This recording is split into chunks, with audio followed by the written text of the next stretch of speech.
sorry. Okay, yep, here we go. Okay, we're going to keep working today on surface area and volume. We'll also talk about spheres, and I'll assign homework at the end. The homework today will be different than what we've done in the past. Here is a right pyramid with a regular pentagon base.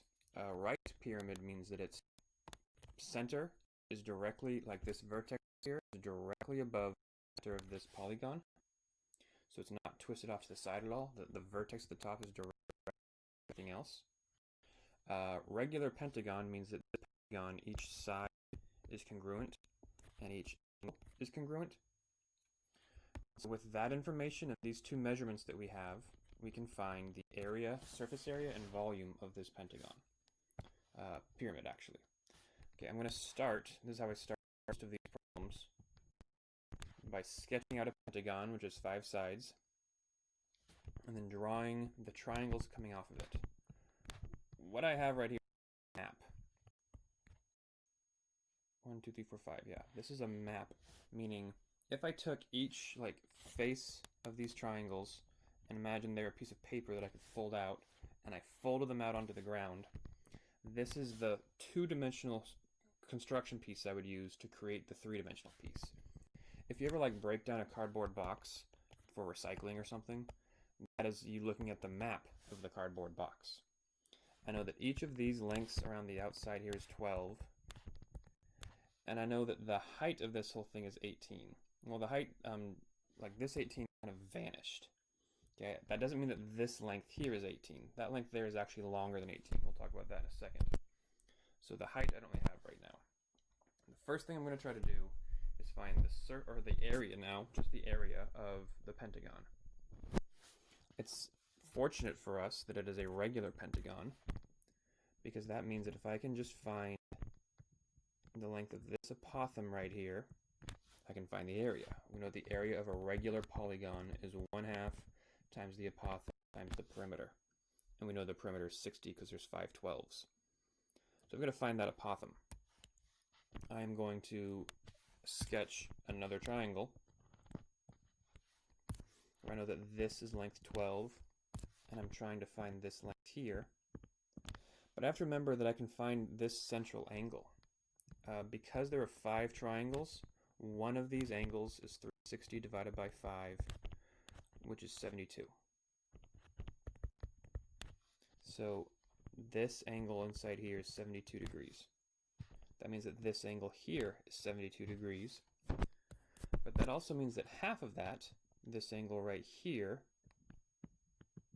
is 36 degrees. So I can now look at this triangle. I'm going to look at that triangle bigger. I know that this is a right angle. I know that this is 36 degrees. I know that this is now 6 because it's half of 12. And I know that this is 54 degrees. Except add up to 90. I'm trying to find the length of the apothem A. So this triangle here matches this triangle here. If I do the tangent of 54, that gives me A over 6, opposite over adjacent. So 6 times the tangent of 54 gives me that apothem. And 6 times the tangent of 54 is something. Make sure your calculator is in degrees. Yours shouldn't change. Mine changes for other classes that I teach. 8.3. Oh, okay, we found the apothem, 8.3 meters. So it's 1/2 times 8.3 times 60. Remember, the perimeter of this pentagon is 60. 12 5s, 5 12s, same thing, kind of. 1/2 times 8.3 times 60.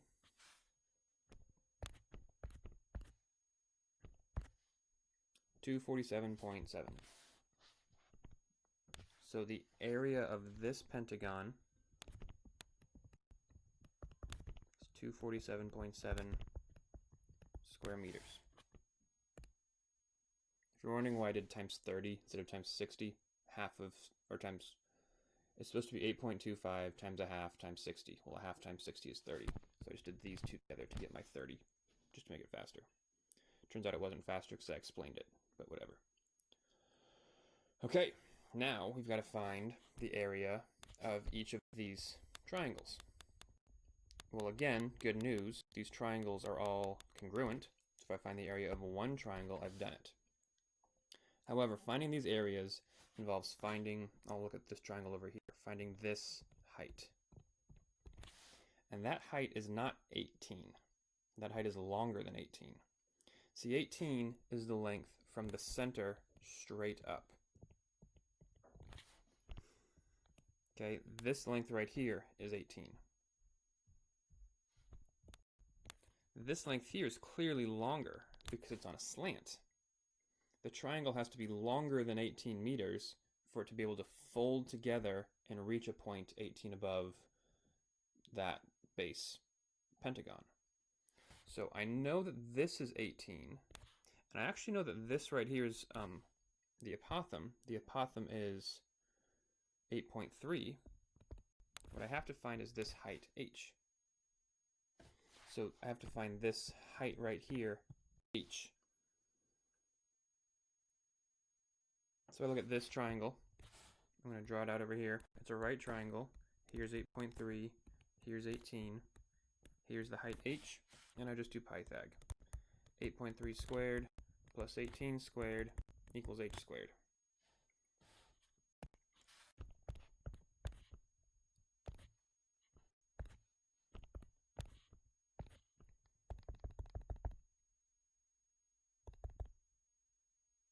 Got to turn that 83 into an 8.3.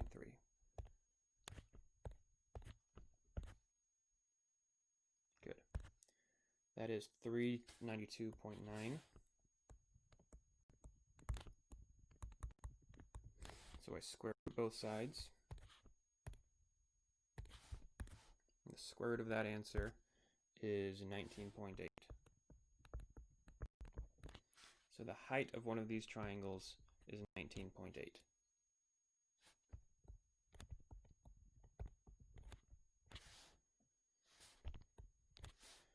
Okay, these triangles have a base of 12.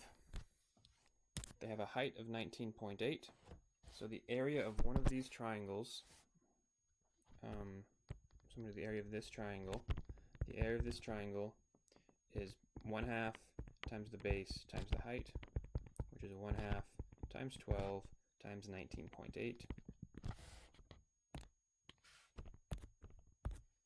Half of 12 is 6, so I'm doing 1/2 times 12 times 19.8. Half of 12 is 6, so 6 times 19.8, 118.9. Okay, so the area of one of these triangles is 118.9 meters squared. I can now find the surface area. The surface area is going to be the area of the pentagon plus the area of the 6 triangles. The area of the pentagon is 247.7. The area of the triangles is 6 times 118.92. So we add all that up.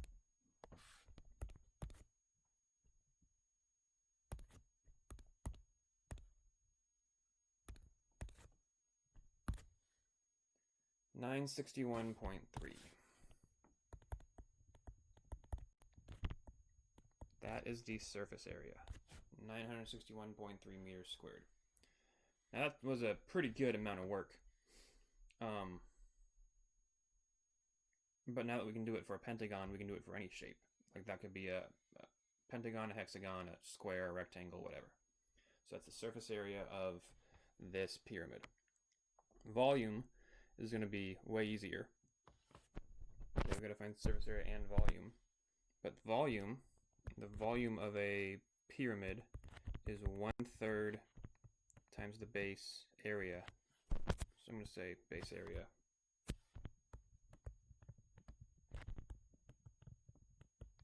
times the height.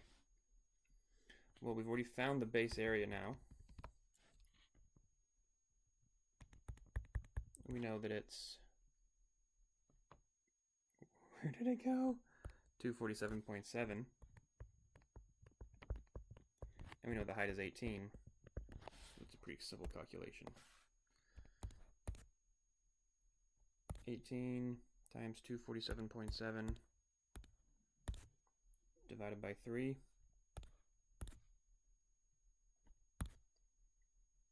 (1,486 meters cubed).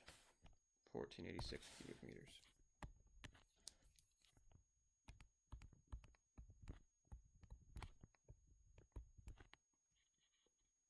Okay, the way that I showed my work here is not good. I should have taken everything that I did and just sort of done it in a line down the page. So I start with my shape, I draw some sketches, and I work vertically down the page and give myself lots of space. The reason I'm not doing that is because I'm trying to fit it all into one screen. So it kind of bounces around and moves around, and I erase things and I show things. So your work needs to look better than mine. You need to label really clearly when you found a surface area, when you found a volume, what it's of. It shouldn't be tough for you to find the things that you're looking for to move forward. You'll be doing one of these on your homework. It's actually going to be probably for you simpler than doing this one. But I'll explain your homework in a second. We're going to do one more volume and surface area problem. This is going to be of a bent roll of toilet paper. So think of this as a cylinder, a big cylinder on the outside with a smaller cylinder cut out of it. Okay, so it's like inside is a smaller cylinder cut out. It's a roll of toilet paper that got squished to the side. The volume of this is going to be very straightforward. The surface area is going to be also straightforward, but less straightforward than we would think. So maybe that means it's not straightforward, I'm not sure. Let's start with the volume. To find the volume, I'm going to do the volume of the big cylinder and subtract from it the volume of the small cylinder. Well, the volume of the cylinder is going to be, for the big one, it's pi r squared times the height. So I'll put over here, volume of the cylinder is pi r squared h. And the radius of this big cylinder is 2. The radius of the small cylinder is 1.5. If this is 3, then half of that is 1.5. So this is going to be doing pi times radius squared times height to get these volumes. I'm just going to run that in my calculator. If I do pi times the radius of 4 times 6, and subtract from that pi times the radius of 1.5 squared, which I'm not totally sure what that is, so I'll type it in, times 6 again.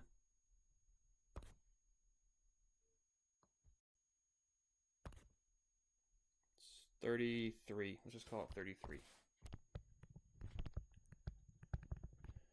You have 33 inches cubed of extremely valuable toilet paper. Note, it doesn't matter that this is slanted, right? The slant of this doesn't affect the volume at all. It's like you can just take the toilet paper and push the top together and push the bottom this way to have it become a regular cylinder again. So the slant doesn't affect the volume at all.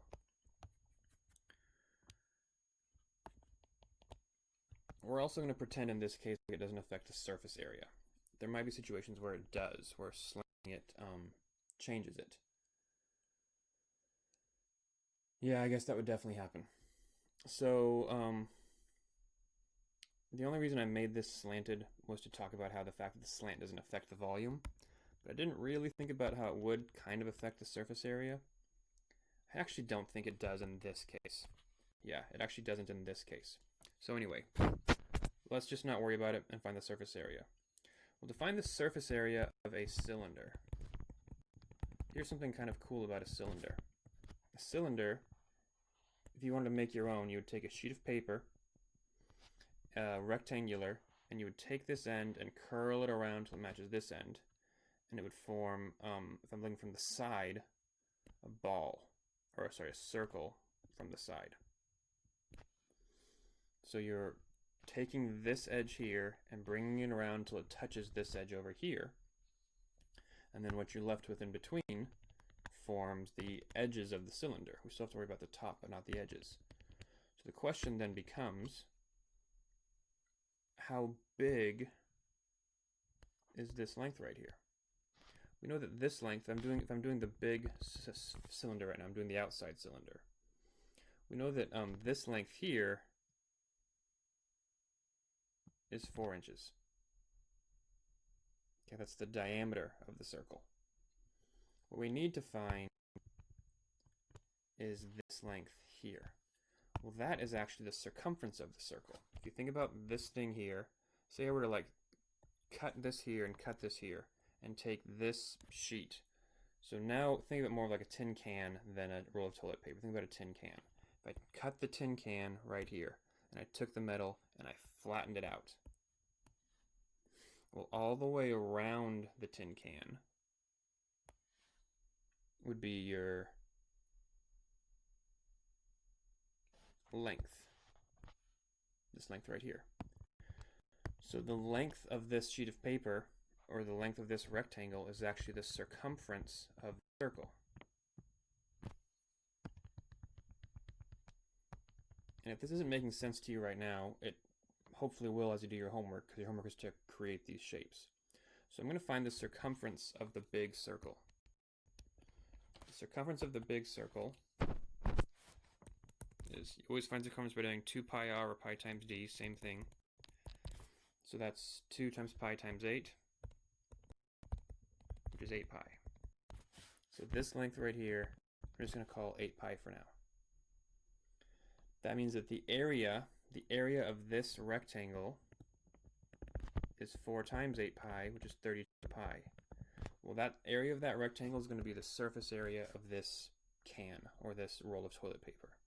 So the surface area of just this round part is going to be 32 pi units squared, or inches squared.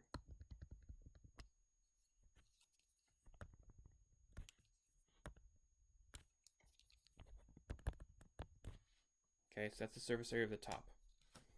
Now, the side. I need to find the surface area of the top and also of the bottom. Remember, there'd be a bottom to this can of toilet paper as well. So I need to find the surface area of the top. I need to find this area right here.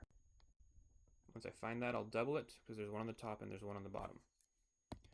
Well, that's fairly straightforward. You find the area of the circle, which is pi times r squared, and subtract from it the area of the other circle, which is pi times r squared.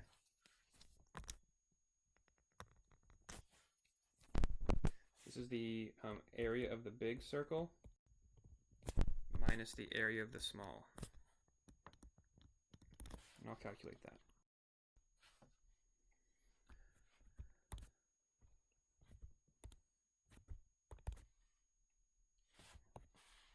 Four pi, because 2 squared is 4.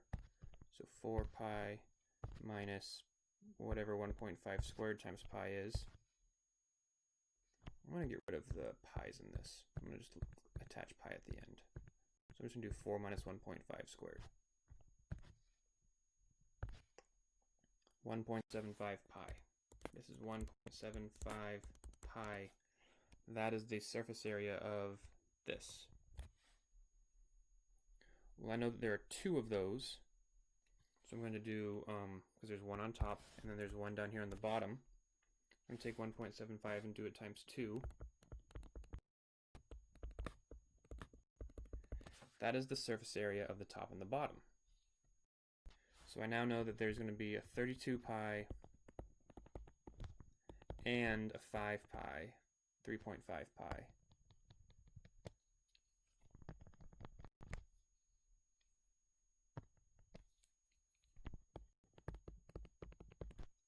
Put those together and it's 35.5 pi.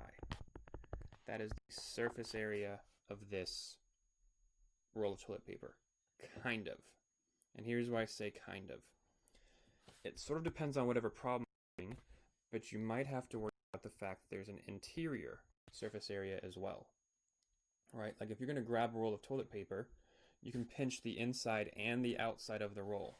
So we've already found the area of the outer surface, but we could also maybe need to find the area of the inner surface. It sort of depends on what we were trying to use this for and what we're finding it with. I'm going to find that area just to show you how to do it again, but just so you know, it's not always going to be necessary. So here's how I think about this. There's an inner cylinder right, the inner cylinder has a radius of 1.5, a diameter of 3, and still a height of 6 inches. I'm going to buy a better cylinder. So this diameter is 3 inches. And this height is 6. I have to find, how would this look as a rectangle? Okay, if I were to, so see, I guess I never actually drew the full entire map of a cylinder. I drew the sides of the cylinder, but not the whole entire map. If I were to draw the whole entire map, gotta keep this thing here. This was our surface area. The map would look like this. There'd be a rectangle here with a height of 6. And then there'd also be a circle here for the top and a circle here for the bottom. Because those circles would be creating, you know, kind of the lids of these cans. So I would have to find the diameter or the circumference of this, and that would match the circumference of this. Those two lengths have to be the same. This sheet of paper has to roll up to match going around that circle.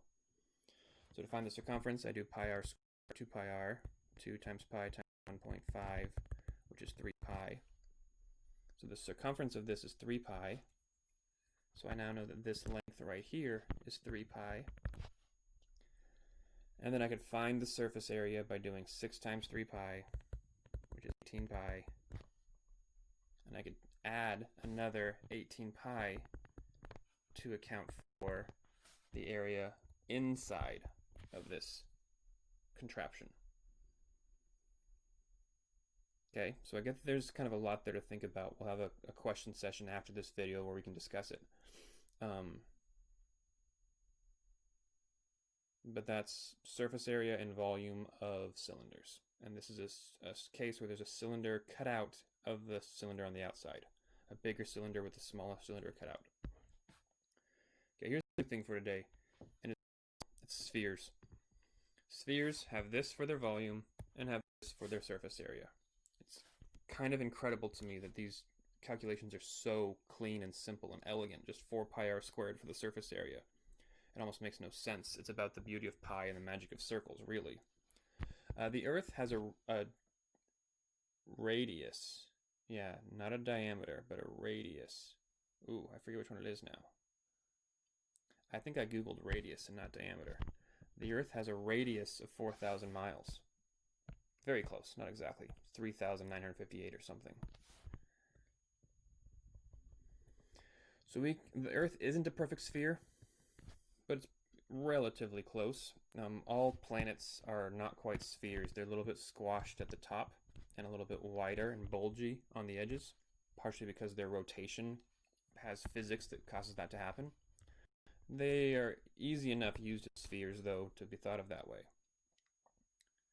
So the volume of the Earth can be found by doing 4/3 times pi times 4,000 cubed. Very, very, very large. Let's just calculate that one. I'm curious. The volume of the Earth is 4 divided by 3 times pi times 4,000 cubed. 2.7 times 10 to the 11th cubic meters. So that's 2 and a 7 and 10 zeros. This is scientific notation. This E11 out here means times 10 to the 11th. So don't see 2.6 and think that's not that big. E to the 11th makes it massive. To find its surface area, you do the same thing. Now, of course, the surface area won't be accurate either for the Earth, for the actual Earth, because the actual Earth has mountains and valleys and water and stuff. But you get the idea. So here's your homework for today. It's going to be different. With paper or cardboard, I want you to create 5 3D shapes. A cube where all sides are equal. Think of it like a dice. You're making dice. A regular triangular pyramid. So that means you have 4 congruent equilateral triangles. There's your base triangle with one here, and one here, and there's your four sides. That should all these should fold up together to give you a shape that looks like this.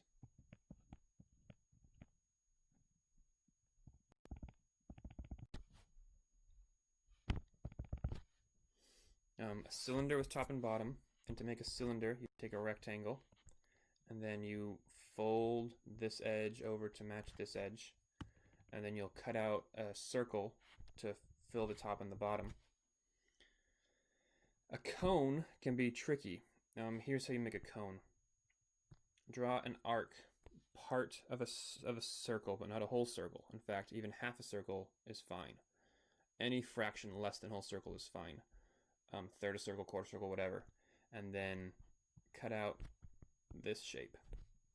And if you take this corner here and fold it around behind so that it touches this corner here, it'll make a cone. Then you've got to cut out a circle to fill the bottom.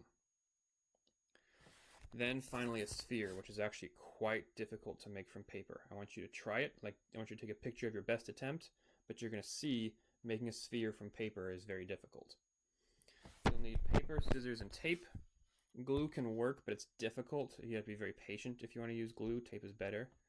If you don't have tape or glue, you can just make the nets and then show me the nets and maybe just fold it up. You can make this shape pretty easily by just folding it really, really well. Creasing and folding is very helpful. So make some creases with your nail or with just a little bit of water, or a very, very good razor cut of some sort. For each figure, you find its surface area and its volume. And that'll be much easier to do if you take measurements when it's in the net form. So before you fold it all up and make the shape, have your nets laid out and measure the nets. Find this length, find this length. You're just measuring things with a ruler. Take a picture of each figure when it's in the flat net stage and take a picture of the finished figure. So your submission for homework will be 10 pictures, 2 for each shape, 1 as a net and 1 as a 3D shape, and then 10 calculations with work shown for the surface area and the volume. Don't worry about the calculations for this one because it's just not going to happen. I want you to try. I want to see your effort of trying to make it. I want you to see why it's so hard to do. And then we'll talk later about how to actually make a sphere from paper.